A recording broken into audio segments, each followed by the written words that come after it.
নতুন সামগ্ৰী সমষ্টি হিচাপে ভকতগাঁও পঞ্চায়তখন আমাৰ সামগ্ৰীত অন্তৰ্ভুক্ত হৈছিল আৰু এই ভকতগাঁও পঞ্চায়তটো সামগ্ৰী সমষ্টিৰ একেবাৰে মানে সীমামূৰীয়া অঞ্চল। এই অঞ্চলতো আমাৰ ভাৰতীয় জনতা পাৰ্টিৰ এটা শক্তিশালী ভেটি আছে। আমাৰ ইয়াত বহুত কাৰ্যকৰ্তা আছে। এই কাৰ্যকৰ্তাসকলে এই অঞ্চলৰ ৰাইজক আমাৰ মানুহখিনি একতাৰ দোলেৰে বান্ধিবৰ কাৰণে এই গোটেই কাৰ্যকৰ্তাই মিলি আজি ইয়াতে ইফতাৰ পাৰ্টিৰ আয়োজন কৰিছিলে।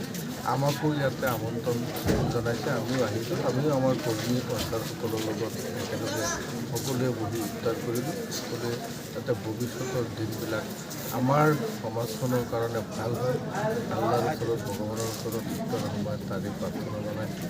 আশা কৰিছোঁ যে অসমৰ হিন্দু মুছলমান জাতি ধৰ্ম বৰ্ণমতা সকলোৱে যাতে আমি একতাৰ দোলেৰে আজি সকলোৱে একত্ৰিতভাৱে অসমত বসবাস কৰিব পাৰোঁ তাৰে কামনা কৰিছোঁ।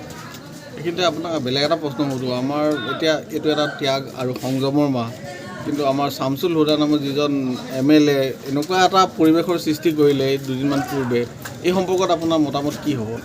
AIUDFৰ বিধায়ক মানে আমাৰ অসমীয়াত এষাৰ কথা আছে যে গুৰুতকৈ শিষ্য জ্ঞান হুঁচৰি হুঁচৰি লয়।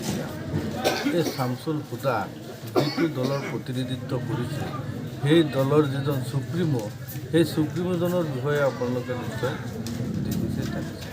গতিকে যিটো দলত যিটো শিষ্টাচাৰে প্ৰভাৱ বিস্তাৰ কৰে, সেই দলৰ কাৰ্যকৰ্তাসকল, সেই দলৰ মানুহসকল তেনেধৰণেৰে আচাৰ ব্যৱহাৰৰ দ্বাৰা প্ৰভাৱিত। যিকোনো খবৰৰ বাবে যোগাযোগ কৰক 7099017330 লগতে 7099017110 নম্বৰত।